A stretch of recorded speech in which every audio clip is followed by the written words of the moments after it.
Bueno, aquí estoy de nuevo. Se está subiendo en este momento al canal un video sobre el movimiento obrero y la segunda revolución industrial. Estamos a 16 de diciembre de 2021 y son las 23:13, es decir, las 11:13 de la noche, en la ciudad de Madrid. Bueno, vamos a hacer un video, un brief muy rápido sobre las grandes potencias asiáticas en los últimos 30 años. Específicamente después de la caída del muro de Berlín, ¿qué ha pasado con Asia después de 1989? Que son más o menos los últimos 30 años, los últimos 32. Bueno, voy a hablar no de toda Asia porque no tengo conocimiento sobre toda Asia. Voy a hablar del sureste asiático y de la India.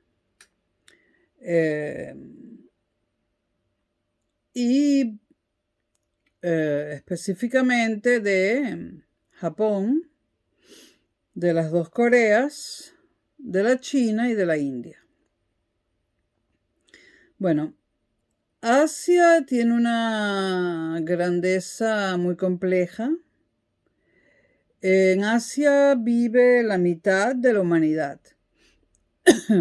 Lo pueden ver en un mapa. Le quitan Europa, que es una península de Asia, y lo ven. En Asia, por lo tanto, hay millones de manos que producen. Asia fue muy pobre, pero esas millones, pero se ha reproducido mucho, ha crecido mucho demográficamente y cada vez ha habido más manos produciendo, ¿no?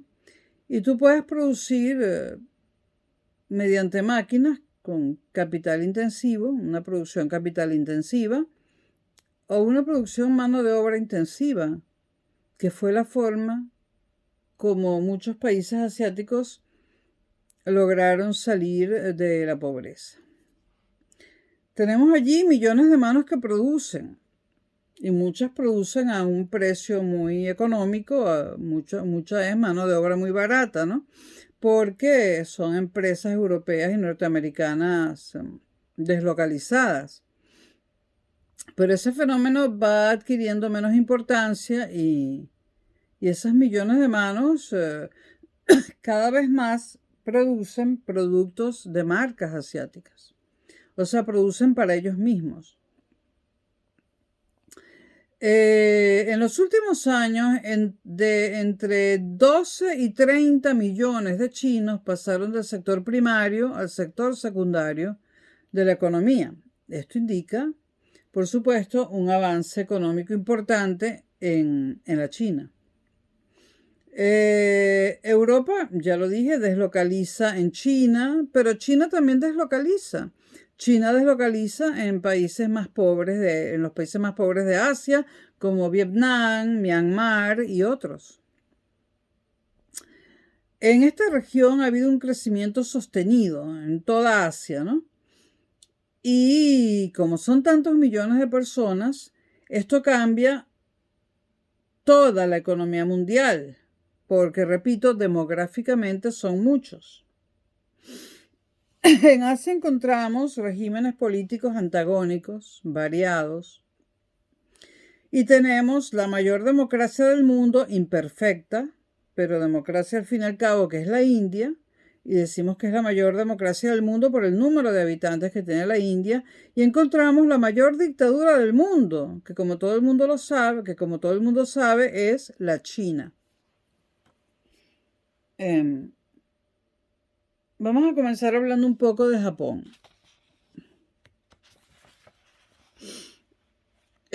Japón, en octubre de 1945,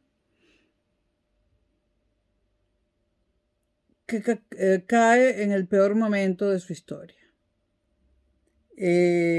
Japón, a finales de la Segunda Guerra Mundial, recibe 2 ataques con 2 bombas nucleares por parte de los Estados Unidos. una bomba atómica sobre Nagasaki y una sobre Hiroshima, pero esas no fueron las únicas bombas que recibió Japón en la Segunda Guerra Mundial, sino que después de Pearl Harbor, Estados Unidos no cesó nunca de bombardear Japón. Lo bombardeó de forma constante, todo el tiempo, ¿no? Hasta que le lanzó las dos bombas nucleares, primero a Nagasaki y luego a Hiroshima, bueno, y ya dejó de bombardearlo. ¿Cómo está Japón en octubre de 1945? Destruido, derrotado, está en cero, está en menos infinito. No hubo país más destruido que Japón. Además, entonces, a partir de octubre de 1945, acaba la Segunda Guerra Mundial y Japón debe partir de cero. Y además, ocupado por un país extranjero que son los Estados Unidos. ¿Qué es lo primero que hace Japón? Porque cómo Japón sale de esa situación terrible ha sido un milagro prácticamente y tiene mucho que ver con la idiosincrasia de los japoneses, ¿no? Japón logra conseguir la estabilidad política mediante la Constitución de 1948, que todavía está vigente y que permite una pervivencia incuestionada del imperio. Es decir, el emperador está ahí y siempre va a estar ahí, pero eso no impide que Japón sea un país democrático. La Constitución fue redactada de tal forma que permite la pervivencia incuestionada del imperio, representado por la figura del emperador. Esta Constitución de 1948 fue un poco... Los japoneses la redactaron de cierta forma, pero Estados Unidos los obligó a cambiar muchas cosas. Estados Unidos ocupaba Japón. En una primera fase, después de la Segunda Guerra Mundial, hubo un dominio absoluto del Partido Liberal Democrático. Era una democracia de partido único, la japonesa.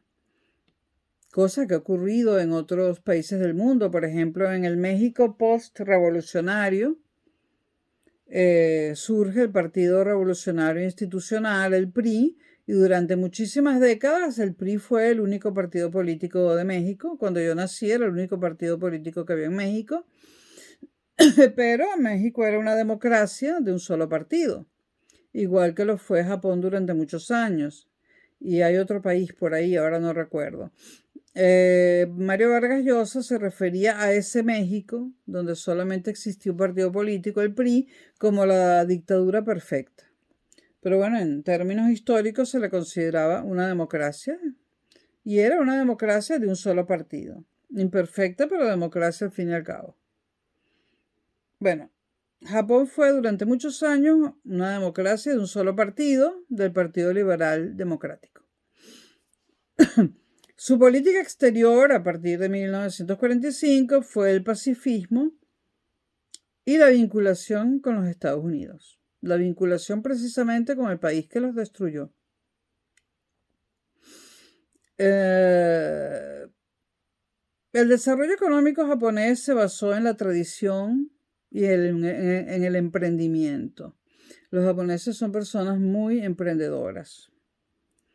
Japón tuvo un boom y en los años 80 se pensaba, y yo estaba convencida, y como yo miles de personas o millones, de que Japón era la potencia que iba a sustituir a los Estados Unidos. Estuvo a punto de serlo, a pesar de ser una isla, un archipiélago sin energía, etc. Bueno, pero entonces sufrió la crisis de los años 90, que afectó a muchos países.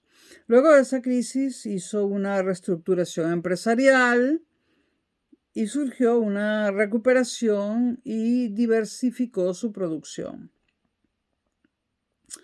Los antiguos samuráis formaron nuevas clases empresariales. O sea, a partir de estas, no sé cómo llamarlas, de estas, no sé qué palabra usar para el Japón, a partir de estas castas, digamos, de samuráis, porque tienen distintas castas o distintas casas, ¿no? Una especie de nobleza, ¿no? Bueno, a partir de estas casas de samuráis se formaron los nuevos grupos empresariales, ¿no? No solamente tuvo Japón la crisis que mencioné de los años 90 del siglo pasado, sino también la de los años 70, ¿no? Una gran crisis energética, porque recuerden que Japón no tiene energía y en los años 70 el precio del petróleo se puso por las nubes, ¿no? Japón utiliza energía nuclear. Japón, después de la Segunda Guerra Mundial, fue obligado a no... Le fue impedido por la comunidad internacional desarrollar armas nucleares, aunque no fue Japón quien las lanzó, ¿no? Pero sí se le permite utilizar la energía nuclear o utilizar la energía nuclear para fines industriales y pacíficos, ¿no? Entonces Japón usa energía nuclear porque no tiene otra cosa. Bueno, todos recordamos lamentablemente lo que pasó con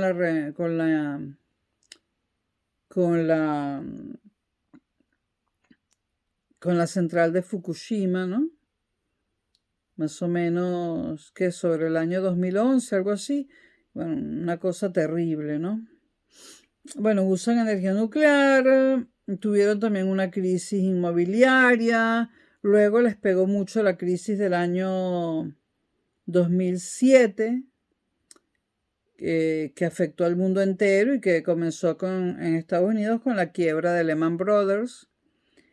Y bueno, crisis inmobiliaria, crisis de 2007 y actualmente la crisis del COVID que afecta al mundo entero, ¿no?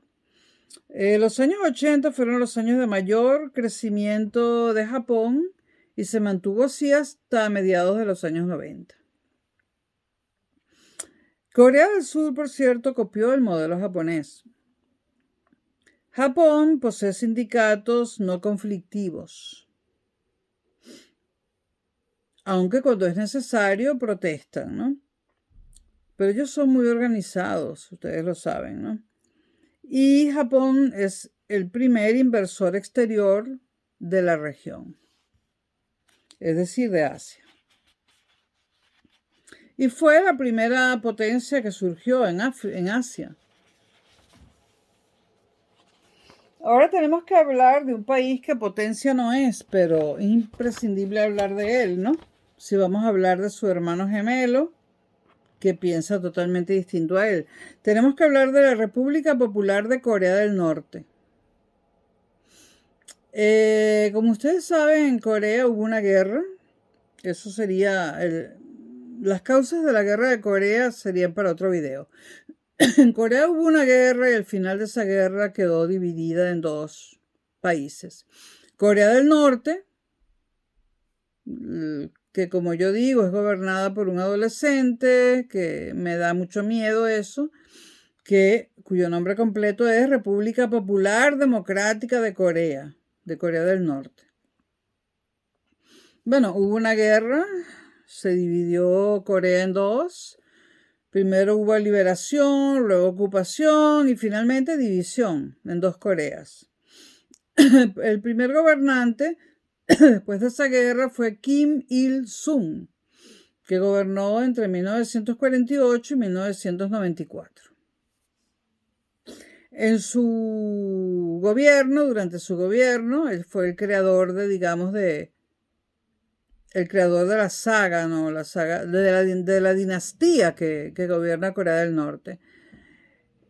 Bueno, durante el gobierno de Kim Il-sung hubo una guerra civil, se aplicó la colectivización, el nacionalismo autárquico, un nacionalismo autárquico y el aislamiento internacional. Ese nacionalismo autárquico, los coreanos del norte lo llaman juke, pero se escribe juche. Lo llaman juque y ellos dicen que el juque, es decir, su nacionalismo autárquico, les permite producir todo lo que necesitan y no necesitan comerciar con el exterior porque el juque les da todo lo que necesitan y no necesitan importar nada. Esta es la propaganda que hace el régimen coreano, pero en realidad esto no es cierto. La China ayuda a Corea del Norte porque ideológicamente supuestamente están en la misma vía, y en tiempos de la Unión Soviética también ayudaba a Corea del Norte. La China ayuda a Corea del Norte. Ustedes pensarán, bueno, la China ayuda a Corea del Norte porque ambos son comunistas. China es comunista. Corea del Norte realmente lo que sí sabemos es que es un totalitarismo bárbaro, que es el país más aislado del mundo entero. Pero comunismo, bueno, no sé si llamarlo comunismo. Eso es un gobierno dinástico, Hay una dinastía que se ha apoderado de ese país y que lo domina totalmente. Entonces, el primer gobernante después de la guerra de Corea es Kim Il-sung, gobierna entre 1948 y 1994. Aplica la colectivización, un nacionalismo autárquico que ellos llaman juque y que les permite autoabastecerse según ellos, y el aislamiento del mundo exterior, de la comunidad internacional.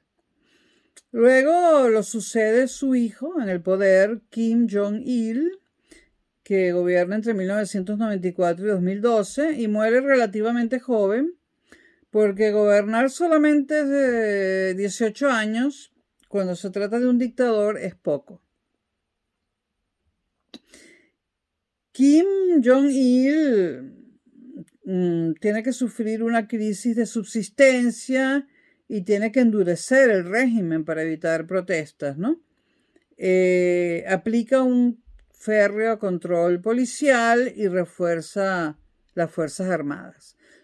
Kim Jong-il se gasta todo en las Fuerzas Armadas y es un país que posee armas nucleares y que posee unas Fuerzas Armadas totalmente de un tamaño totalmente desproporcionado para lo que Corea del Norte significa. Es una total locura. Todo está invertido en un aparataje de guerra. Como dije, Kim Jong-il muere relativamente joven y lo sucede su hijo, que en ese momento era un adolescente, Kim Jong-un, en el 2012, que creo que todos vimos la noticia aterrorizados de cómo aquel adolescente que tenía como una cresta aquí al estilo punk iba a tomar las riendas de un país con armamento nuclear, ¿no? Bueno, Kim Jong-un, sin embargo, ha realizado una modernización limitada y una apertura controlada. O sea, no ha sido tan feroz como su padre, ¿no? A Kim Jong-un lo consideraban un inexperto porque para llegar al poder en esta dinastía había que pasar por varias fases, tanto en el poder civil como en el entrenamiento militar. Debido a la muerte prematura de su padre, él no completa su fase de preparación militar. Entonces se le intenta hacer un golpe de Estado. Lo intenta su tío. Pero el golpe fracasa y Kim Jong-un manda fusilar a su tío. Y esto le da un aire de poder, de persona que no se va a dejar tumbar y que si pensaron que era muy joven y muy inexperto, pues se equivocaron, ¿no? Esto fue un golpe de efecto grande en Corea del Norte y en el mundo entero. Ver cómo el adolescente se defendía de un ataque, de un golpe de Estado perpetrado perpetrado por su tío, quien no quería cambiar el sistema, lo que quería era deshacerse de su sobrino adolescente, ¿no? Kim Jong-un ha buscado inversiones en Corea del Sur. Ha entendido que necesita buscar inversiones en otros países y ha empezado con Corea del Sur, como es lógico. La URSS, la Unión Soviética, ayudaba a Corea del Norte con comida, le proporcionaba mucha ayuda alimentaria, y al caer la Unión Soviética en 1989, en Corea del Norte pasó lo mismo que en Cuba. Vino un periodo especial donde faltaba de todo, sobre todo la comida, porque ya la Unión Soviética no tenía dinero, ni poder, ni nada para ayudar ni a Cuba ni a Corea del Norte, ¿no? Y tuvieron una gran crisis con la caída de la Unión Soviética, afectó mucho a Corea del Norte. O sea, si ya la pasaban mal, porque es un país pobre, vamos a estar claros, un país pobre muy bien armado, pero muy pobre, ¿no? Si ya la pasaban mal, cuando cayó la Unión Soviética la empezaron a pasar peor. Es un país, sigue siendo un país eminentemente agrícola, y a pesar de ello, la alimentación no llega para toda la población. Es decir, Corea del Norte, pese a toda la propaganda que ellos hacen en el mundo, es un país donde hay gente, donde sus habitantes pasan hambre, no comen lo suficiente. Y no se sabe mucho más de Corea del Norte debido a que entrar allí es casi que imposible, ¿no? Y salir más. Bueno, este no es un gigante asiático, pero había que mencionarlo. Ahora vamos a mencionar a la República de Corea del Sur, que sí es un gigante asiático, igual que Japón. Después de la guerra, la República de Corea del Sur, que primero fue una dictadura, comienza con una democratización política, ¿no? Pasa por la dictadura de He Park Chung-lee, es que no sé cómo se pronuncian estas cosas, He Park Chung-hee, no, He Park Chung-hee. Bueno, ese señor tiene la dictadura, vuelvo a repetir, de He Park Chung-hee entre 1961 y 1979. Sufre la dictadura del señor Chung-hee entre los años 61 y 79. Luego viene una segunda dictadura y una transición entre el año 80 y el 87 del siglo pasado, y progresivamente se ha democratizado desde 1993. Pero comenzó siendo una dictadura después de la división de las dos Coreas, cosa que mucha gente no sabe, ¿no? La gente, como lo compara con Corea del Norte, no imagina que Corea del Sur es una democracia pero tan joven, ¿no?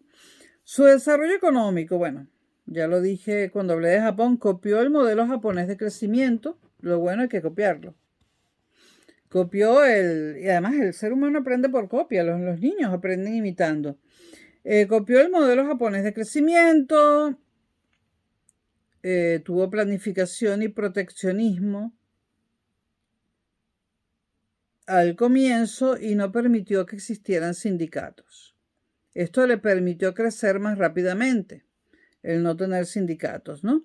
Se le dieron subsidios a la exportación para incentivar la producción nacional y la exportación, y esto fue positivo, e ingresó en la OCDE en 1996.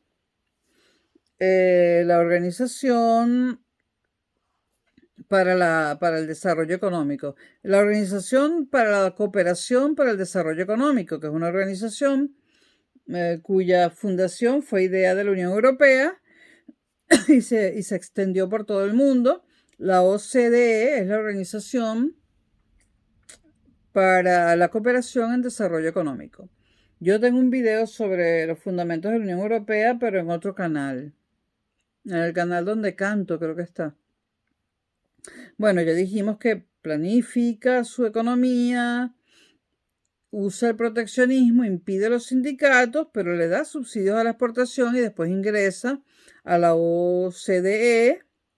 Y claro, al ingresar a la Organización de Cooperación de Desarrollo Económico, para el Desarrollo Económico, tiene que democratizarse porque hay requisitos para pertenecer, ¿no?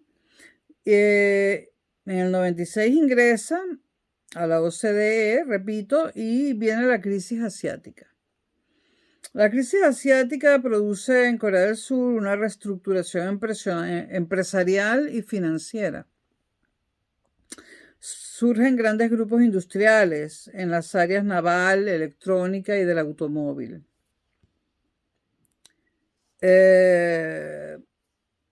Corea del Sur comienza su desarrollo con una sobreexplotación del trabajador. Así comienza. Lo que lo lleva a prohibir las importaciones de Japón. Es decir, se estimula una sustitución de importaciones que en el caso coreano, a diferencia de Latinoamérica, fue positivo. Fue positivo por el férreo control político y por la disciplina que poseen los asiáticos y que no poseemos los latinoamericanos. Entonces, se sobreexplota al trabajador, se prohíben las importaciones del Japón.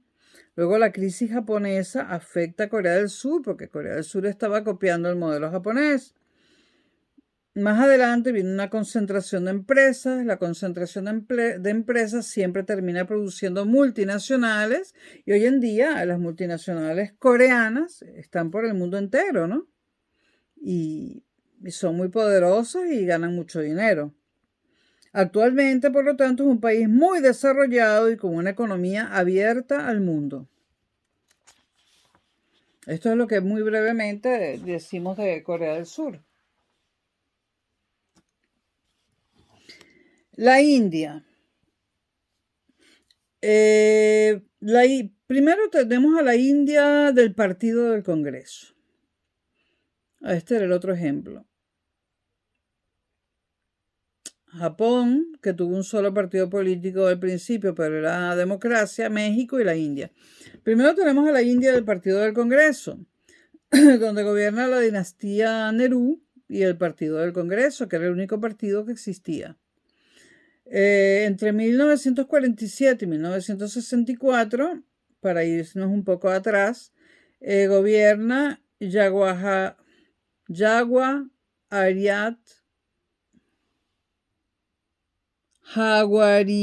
Nehru.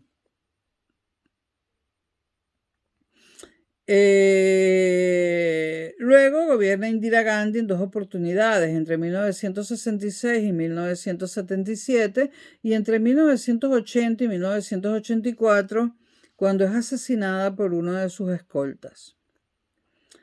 Luego gobierna Rajiv Gandhi, hijo de Indira Gandhi, entre 1984 y 1989.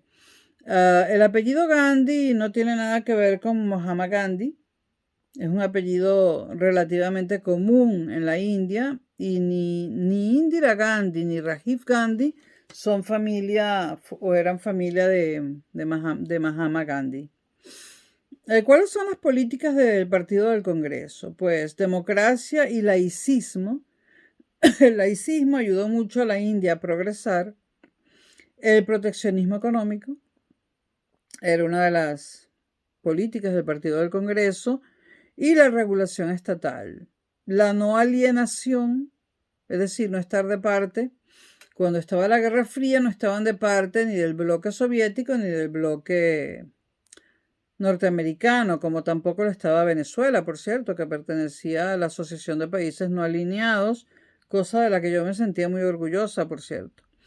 El Partido del Congreso también tenía sus cosas negativas, tenía cosas que suenan a atraso, como el proteccionismo económico y la regulación estatal, pero también tenía democracia y laicismo, y no alienación, y no alineación, de alinearse en línea. Pero en la India hay muchas castas distintas, hay muchas dinastías, y en las políticas del Partido del Congreso, pues había racismo entre las distintas castas, había monopolios y había dinastías que estaban unas por encima de las otras. Y eso ya forma parte de la historia de la India, ¿no? Digamos que hay familias y hay dinastías que son más poderosas y por más demócratas que quieran ser, hay una resistencia en estas castas a la democratización. En 1989, con la caída de la Unión Soviética, la India se va, o sea, se dirige al pluripartidismo y a una transición. Surge el partido Bharatiya Janata Party, que si lo ven en las noticias siempre dicen el partido Janata, el partido Janata. Así es como se le conoce a nivel de noticieros, a nivel internacional. Pero su nombre es Bharatiya Janata Party. Entonces ya tenemos dos partidos, el Partido del Congreso y el Partido Janata. Más fácil de pronunciar para mí. Es un partido nacionalista, liberalista y que promueve la apertura al exterior. La India es un país con población joven porque nunca impuso controles de natalidad como si los impuso la China y Cuba. En la India nunca se restringió la natalidad, por lo tanto es un país con población muy joven. Y fueron los fundadores, la India fue fundadora junto con otros países, entre ellos Venezuela, de la Organización de Países No Alineados durante la Guerra Fría. Teóricamente hay una igualdad de los ciudadanos ante la ley, pero ya dije que es un país con castas, con dinastías, y entonces está presente el clasismo, el sistema de castas, etnias que se creen superiores y que consideran que otras son inferiores, ¿no? La tradición, digamos, en la India está haciendo difícil esa igualdad de los ciudadanos ante la ley, pero cada día se avanza un poco más ante esa igualdad. No se puede hacer más rápido. El partido Janata es un partido conservador, nacionalista, pero ya lo dije, abierto a la apertura económica y quiere incentivar las exportaciones. Reformas modernizadoras implementadas por la India. Bueno, por N. Pao, gobernante del Partido del Congreso entre 1991 y 1995, él llevó a cabo una transformación económica. Entre 1998 y 2004, el señor A.B. Bajpajee del Partido Janata gobernó con un nacionalismo contenido, liberación económica y un crecimiento que fue histórico. Entre el año 2004 y el 2014, el señor Singh del Partido del Congreso modernizó la economía, profundizó la apertura económica, instauró el secularismo, logró contener la crisis del 2007 surgida en Estados Unidos y que a ellos los golpeó solo durante el año 2008 y mantuvo un crecimiento sostenido durante todo su gobierno. Y finalmente el señor Modi, del partido Janata, que gobernó desde 2014 hasta 2021, estamos en 2021, pues ha implementado la liberalización, la privatización y el despegue como potencia mundial. Y hay una cosa muy importante, la India fue colonia de Inglaterra, de Gran Bretaña, y la India habla inglés. Los indios hablan inglés.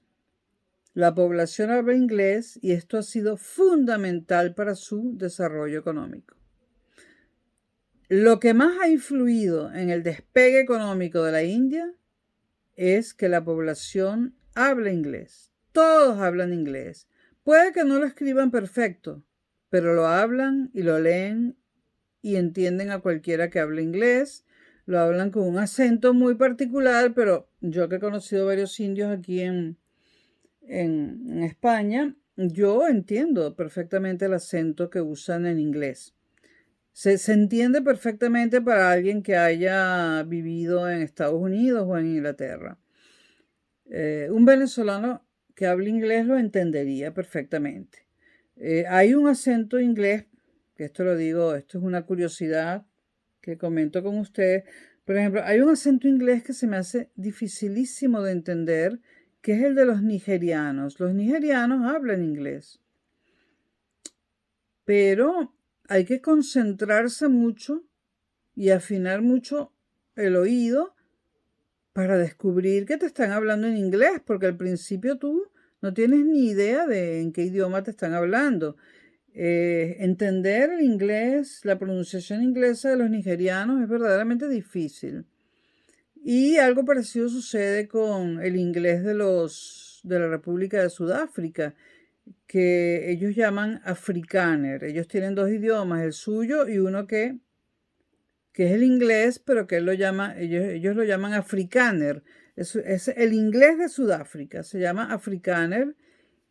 Y también tiene un acento y algunos cambios en las palabras difícil de percibir, difícil de comprender, pero más difícil de comprender es el inglés de los nigerianos. Ese es el más difícil de comprender y el más fácil, el de la India.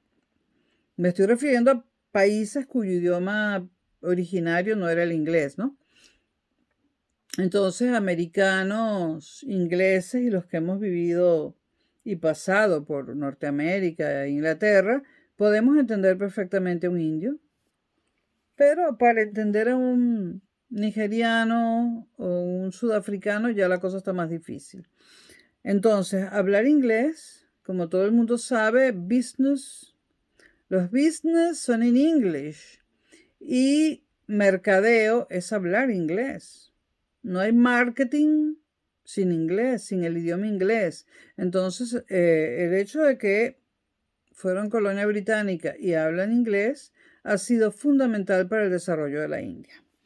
Me queda la China, que es el caso del que más habría que hablar, porque hay muchas más cosas que decir, pero estoy cansada hoy de verdad ya. Hoy hice muchas cosas y lo dejo aquí. Y bueno, quizás la China merezca un video para ella solita, ¿no? Sí, ¿no? Son las 23:50, es decir, las 11:50 p.m., es decir, que todavía es jueves 16 de diciembre de 2021. Que tengan una buena noche aquí en Europa. 12, bueno, un buen comienzo de la noche en Latinoamérica y que estén todos bien en el mundo entero. Y habló para ustedes Concha Seijas, encantada de hacer estos videos para quien les pueda interesar. Desde Madrid. Hasta luego.